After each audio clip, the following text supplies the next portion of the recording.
ये जितनी भी पार्टियां हैं, सभी पार्टियां भ्रष्टाचार में डूबी हुई हैं।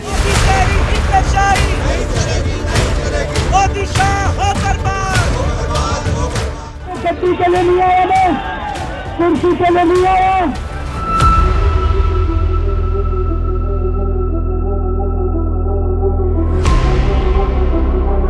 इस कुर्सी के अंदर कुछ ना कुछ समस्या है।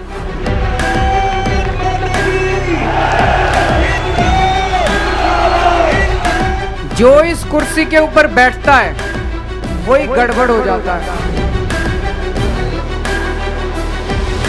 तो कहीं ऐसा तो नहीं कि इस आंदोलन से जब विकल्प निकलेगा और वो लोग जब कुर्सी पे जाके बैठेंगे, कहीं वो ना भ्रष्ट हो जाएं? आज भारतीय जनता पार्टी ने लोकतंत्र को खत्म करने का कोई प्रयास नहीं छोड़ा।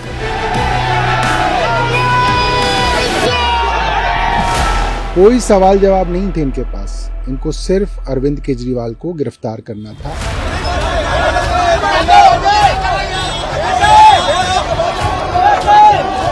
इनको लगता है इन कदमों से इंडिया गठबंधन हिल जाएगा, डिरेल हो जाएगा, तो वो गलत सोच रहे हैं। दिल्ली पर भ्रष्टाचार, झूठ, अन्याय और नौटंकी का जो बोझ बैठा हुआ था, उससे दिल्ली को मुक्ति मिलती हुई दिखाई दे रही है।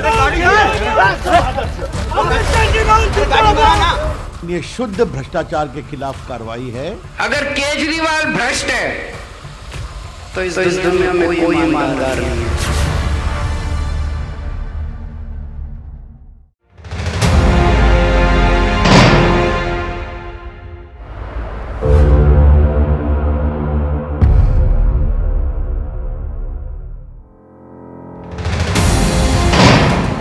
सलाखों में आपके आला कमान, कोर्ट में जाते वक्त चेहरे पर थी मुस्कान।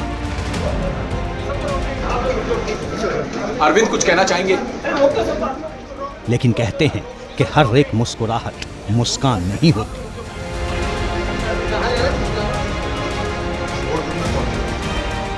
अरविंद केजरीवाल जब भ्रष्टाचार के खिलाफ लड़ाई लड़ते थे तो चेहरे पर आक्रोश और जुबान पर भ्रष्टाचारियों के नाम होते थे, लेकिन जब खुद भ्रष्टाचार के आरोप में गिरफ्तार हुए तो मुस्कुराते हुए कोर्ट पहुंचे। क्या इंडिया अगेंस्ट करप्शन वाले केजरीवाल का व्यक्तित्व भ्रष्टाचार को लेकर अब बदल गया है?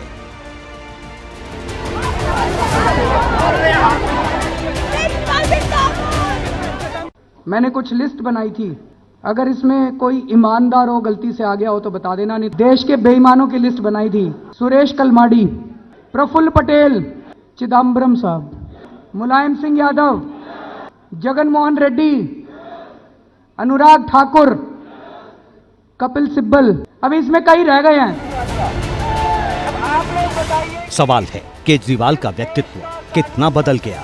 तब सड़क पर थे तो गिरफ्तार करने की चुनौती देते थे।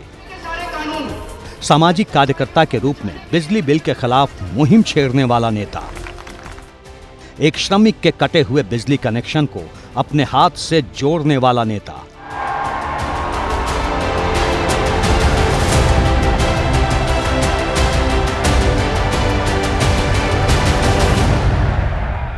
किसी पर भ्रष्टाचार का आरोप लगते ही हंगामा करने वाले नेता अरविंद केजरीवाल जब खुद करप्शन के कटघरे में खड़े हुए तो अपने ही तय किए हुए पैमाने क्यों बदल दिए?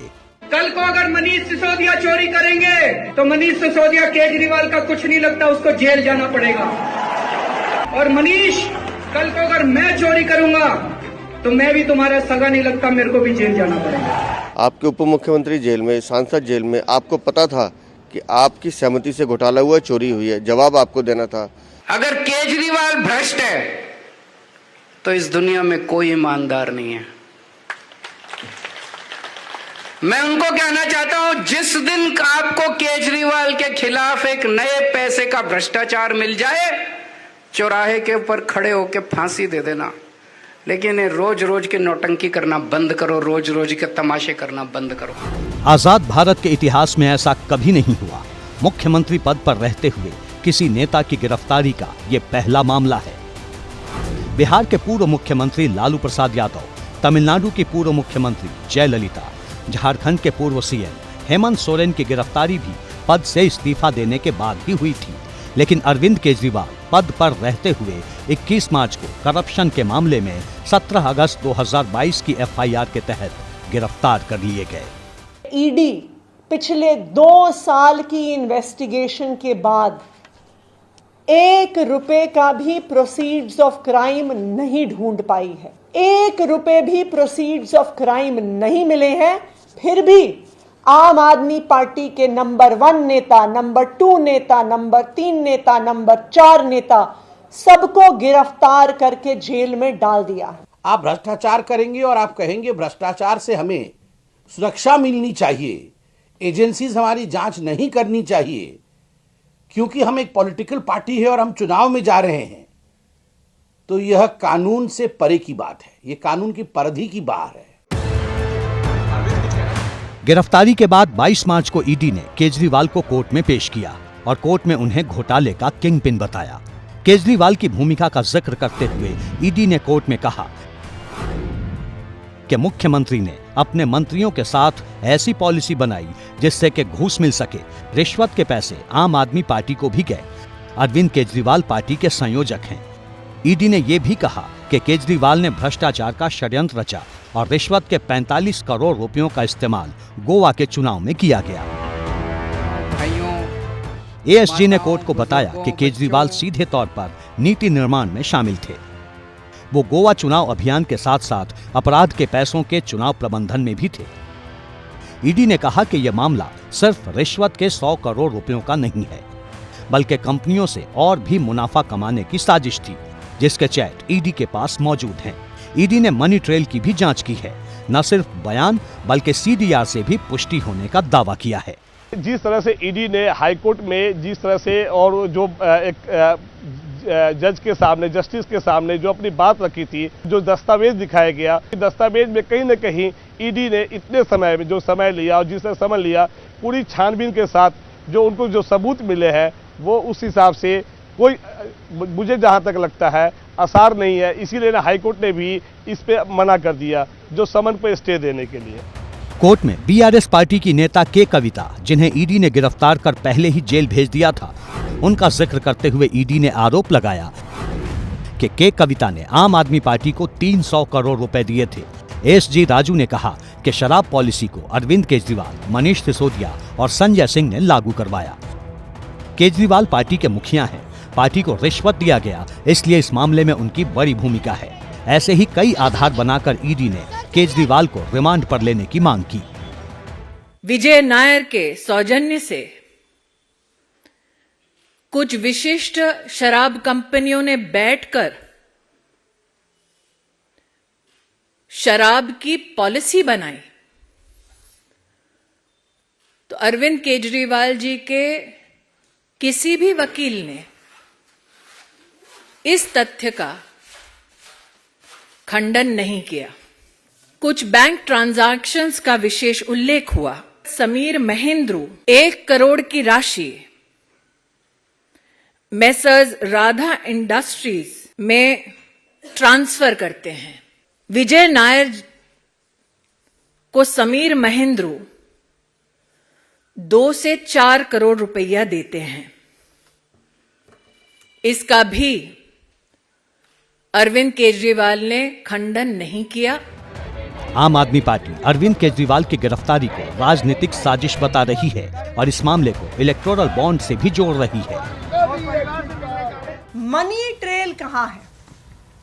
मैं बताती हूं आपको कि मनी ट्रेल कहां है। ये है मनी ट्रेल शरद चंद्र रेड्डी की कंपनियों द्वारा दिया गया इलेक्टोरल बॉन्ड्स में भारतीय जनता पार्टी के बैंक अकाउंट में पैसा। औरोबिंदो फार्मा का मालिक, एपीएल हेल्थ केयर का मालिक, यूजिया फार्मा का मालिक, शराब का कारोबारी उसने 4.5 करोड़ रुपए के इलेक्टोरल बॉन्ड्स दिए एक्साइज पॉलिसी के बनने के दौरान भारतीय जनता पार्टी को। ये चोर मचाए शोर, इसके अलावा कुछ नहीं है। आम आदमी पार्टी के सभी नेताओं को ये बात मालूम है कि मुख्यमंत्री ने भ्रष्टाचार किया है, घोटाला किया, और इस मामले में सबसे गंभीर बात यह है कि ये अपराध दिल्ली की बहनों के साथ, माताओं के साथ, बेटियों के साथ हुआ, जो शराब और नशे का जाल दिल्ली में बिछाया गया। इसका न्याय होना सुनिश्चित है। वो राजनीति करें, राजनीति के उनके लिए आज़ादी है, लेकिन कानून के और न्याय के दरवाजे पर तो वही होगा जो न्याय संगत होगा। शराब घोटाले का मामला अब कोर्ट में है। ईडी के सामने केजरीवाल को दोषी साबित करने की चुनौती है, तो आम आदमी पार्टी को अपनी कथित ईमानदारी को साबित करना होगा। लेकिन उससे पहले गिरफ्तारी की टाइमिंग को लेकर सवाल उठ रहे हैं। सबसे बड़ा प्रजातंत्र अब डिक्टेटरशिप की राह पे है। 4 शीर्ष नेता हमारे आज झूठे मुकदमों में जेल में डाले गए हैं। गुजरात के हमारे प्रभारी हैं गुलाब जी, हम गुजरात के अंदर 2 चुनाव लड़ रहे हैं, भरूच और भावनगर। आज उनके यहाँ छापा डाला गया है और मुझे पूरा यकीन है आने वाले दिनों में आम आदमी पार्टी और अपोजिशन पार्टी के कई बड़े नेताओं पे छापे मारे जाएंगे ताकि अपोजिशन चुप हो जाए। सवाल है, क्या चुनाव से पहले केजरीवाल की गिरफ्तारी राजनीतिक फायदे के लिए की गई या ये महज एक संयोग है? इस सवाल के पीछे आम आदमी पार्टी के आरोप और कोर्ट की टिप्पणी है। शराब घोटाला मामले में ईडी ने 2 नवंबर 2023 से 17 मार्च 2024 तक केजरीवाल को 9 समन भेजे, लेकिन गिरफ्तार नहीं किया। केजरीवाल ने समन को गैर कानूनी बताते हुए कोर्ट से गिरफ्तारी पर रोक लगाने की मांग की।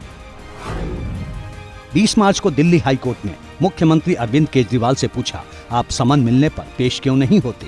आपको पेश होने से कौन रोक रहा है?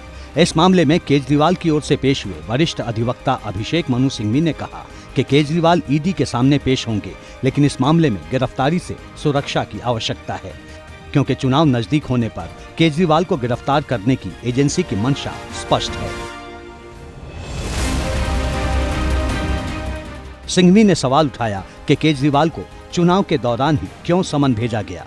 केजरीवाल का मुख्य मामला तो आपका शराब घोटाला वाला है। जिस तरीके से आबकारी नीति बनी, उसमें आबकारी नीति के दौरान आपके दिल्ली सरकार के अधिकारी की तरफ से ही सारे मामले को खोला गया, फिर ये एलजी के पास पहुंचा और अब ये मामला इतना गंभीर हो चुका है। तो ऐसे में अरविंद केजरीवाल पे जिस तरीके का भ्रष्टाचार का मामला है, शराब घोटाला और शराब घोटाले के बाद अब जल बोर्ड घोटाले पे भी उनको सम्मन जारी हुआ है, तो ईडी और सीबीआई दोनों ने अरविंद केजरीवाल का एक एक हाथ पकड़ लिया है। मामले की सुनवाई कर रहे जजों ने ईडी से केजरीवाल के खिलाफ सबूत दिखाने को कहा। कोर्ट के जजों ने ईडी से चैम्बर में फाइलें मंगवाई। साथ ही ईडी से ये भी पूछा कि समन में पेश न होने पर आपने उन्हें गिरफ्तार क्यों नहीं किया। इस पर ईडी ने प्रक्रिया का हवाला दिया, लेकिन सवाल है कि चुनाव की तारीखों का ऐलान होने से पहले यानी 4 मार्च तक ईडी केजरीवाल को 8 समन भेजती है पर गिरफ्तार नहीं करती। 16 मार्च को चुनाव की घोषणा होती है और 17 मार्च को ईडी केजरीवाल को 2 समन भेजती है। शराब घोटाला मामले में 9वां और दिल्ली जल बोर्ड स्कैम केस से जुड़े 1 समन देती है। इस समन के बाद से ही केजरीवाल की गिरफ्तारी की अटकलें तेज हो गयी। आखिरकार 21 मार्च की रात को केजरीवाल को ईडी गिरफ्तार कर लेती है। तो क्या इसे महज एक संयोग माना जाए या चुनावी प्लानिंग? ये क्या चाहते हैं, विपक्ष का कोई भी नेता इस इलेक्शन में चुनाव प्रचार ना कर पाए, ये इलेक्शन छीनना चाहते हैं। ये डिक्टेटरशिप है। तो मैं नहीं समझता कि इससे बीजेपी की कोई प्रेशर पॉलिटिक्स नहीं है। ये प्रेशर पॉलिटिक्स कालदंड है। आपने जिस तरह से प्रेशर पॉलिटिक्स आप लगातार 2004 के बाद से करते चले आए हैं, उसी पॉलिटिक्स का खामियाजा आप भोग रहे हैं। केजरीवाल की गिरफ्तारी से किसे फायदा होगा और कितना, ये भी एक सवाल है। दिल्ली पंजाब में आम आदमी पार्टी की सरकार है। दिल्ली में कांग्रेस के साथ केजरीवाल की पार्टी का गठबंधन है। गोवा और गुजरात में भी कमल के खिलाफ हाथ के साथ झाड़ू है। हरियाणा में भी बीजेपी के खिलाफ मोर्चाबंदी की जा रही है। यही नहीं, दिल्ली की एमसीडी और चंडीगढ़ में मेयर की कुर्सी भी आम आदमी पार्टी के पास है। टीम केजरीवाल इसे अपनी मजबूती बताती है और इसी को बीजेपी के डर के रूप में प्रचारित करती है।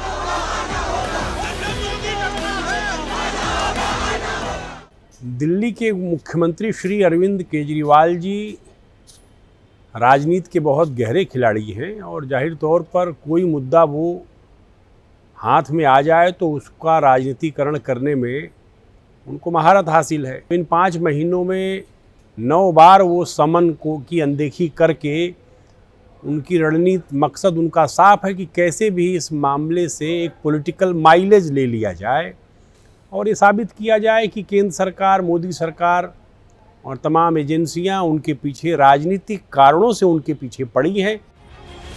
केजरीवाल की पार्टी के अपने आरोप हैं, लेकिन ईडी की चार्जशीट में आप नेता करप्शन के दलदल में दिखाई देते हैं।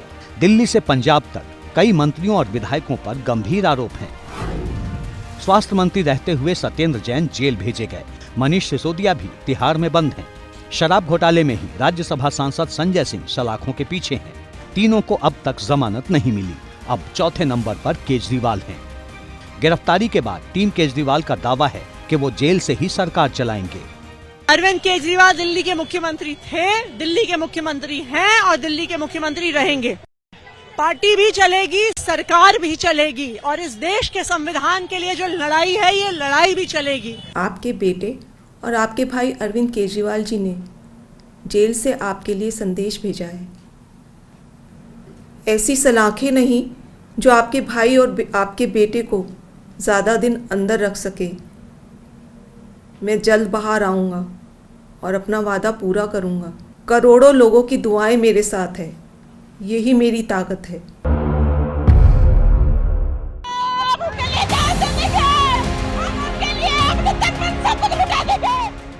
आपके इस स्टैंड से समझना मुश्किल नहीं कि आम आदमी पार्टी केजरीवाल की गिरफ्तारी पर विक्टिम कार्ड खेल रही है।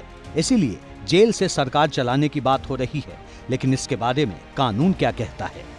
कानून की किसी धारा में ऐसा कोई प्रावधान नहीं जो गिरफ्तारी के बाद किसी मुख्यमंत्री को इस्तीफे के लिए बाध्य करता हो। मतलब केजरीवाल गिरफ्तारी के बाद भी मुख्यमंत्री बने रह सकते हैं। दिल्ली के मुख्यमंत्री ये चाहते हैं कि वो जेल में रह के भी सरकार चलाएं, तो कानूनी रूप से इसमें काफ़ी अड़चनें आएंगी, क्योंकि कोई भी जो फाइल होती है वो जेल के अंदर नहीं जा पाएगी और उनको अदालत से हर बार में रिक्वेस्ट करनी पड़ेगी कि मुझे ये वाली फाइल जेल के अंदर ले जानी जाए। हमारे देश में ऐसा कभी हुआ भी नहीं है कि किसी मुख्यमंत्री ने अंदर रहते हुए कोई सरकार चलाई हो।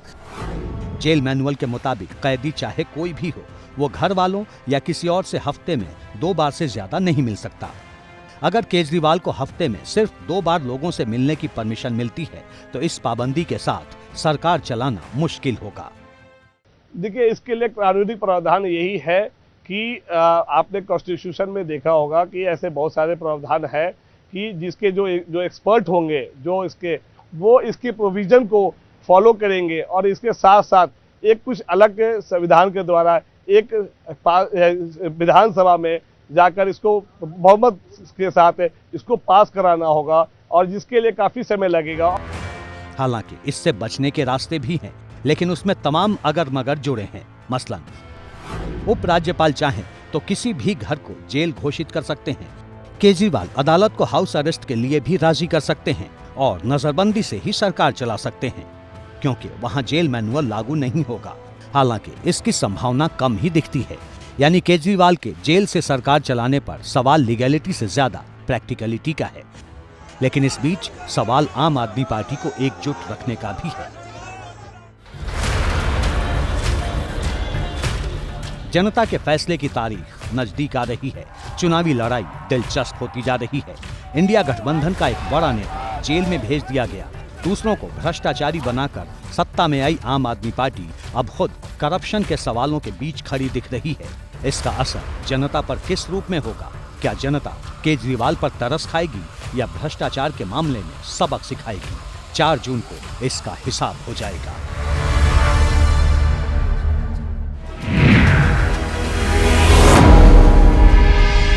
जैसे ही घड़ी का काटा दोपहर 2:30 पे आए, बबीता जी का दिल सास बहू साजिश के लिए मचल जाए। और ये है इनकी बहू, पूरे दिन ऑफिस की टेंशन हो जाए गॉन जब ये करें अपना फेवरेट शो फ्री टाइम पे ऑन। इनकी तरह आप भी देखिए अपना फेवरेट शो अपने टाइम पर और डाउनलोड कीजिए एबीपी लाइव ऐप अपने स्मार्ट टीवी पर।